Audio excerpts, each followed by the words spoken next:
O'zbekiston Respublikasi Maktabgacha va maktab ta'limi vazirligining tegishli ko'rsatmasiga asosan Qashqadaryo viloyati pedagogika mahorat markazi tomonidan Perlis tadqiqot doirasida o'qish savodxonligini baholash va rivojlantirish mavzusida trening tashkil etildi.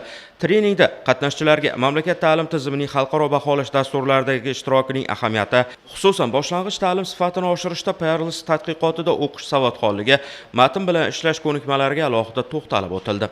Birinchi treningda bizda mana keraklicha ma'lumotlar berildi va albatta bu berilgan topshiriqlarni joylardagi o'sha maktablarda borib amalga oshiramiz va albatta Perlis tadqiqotlarida namunali tashkil etishga harakat qilamiz. Perlis 2021 tadqiqotlarda O'zbekiston birinchi marta ishtirok etganiga qog'oz formatdan foydalangan edi.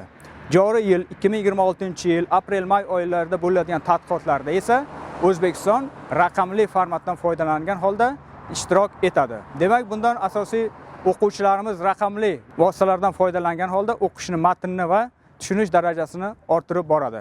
Bundan asosiy ko'zlangan maqsad o'qituvchilarimizni kompetensiyalarini oshirish va o'quvchilarimizni Perlis xalqaro baholash dasturida ko'nikmalarini rivojlantirishdan iborat. Treningda Qashqadaryo viloyatidan tanlangan 19 ta umumiy o'rta ta'lim maktablarining direktor o'rinbosarlari hamda boshlang'ich ta'lim mutaxassislaridan iborat jami 58 nafar ishtirokchi, shuningdek, metodik xizmat ko'rsatish bo'limining metodistlari qatnashdi.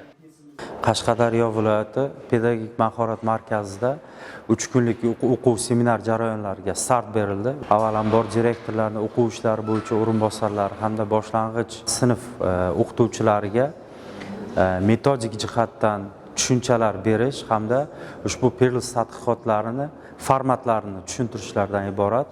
Oldingi yillarda o'tkazilgan jarayonlardan chuqur tahlil qilgan holda har bir o'quvchini baholash mezonlariga qaratilgan seminar trening tashkil etildi.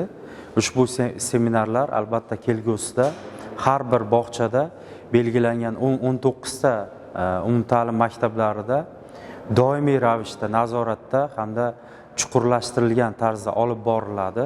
Ushbu tadqiqotlardan ko'zlangan asosiy maqsad ishtirokchi davlatlarda inson kapitalini yaxshilash, inson kapitalini oshirish, qolaversa ijtimoiy iqtisodiy jihatdan rivojlantirish, moliyaviy jihatdan barqarorlikka erishish dasturlarini belgilab beradi.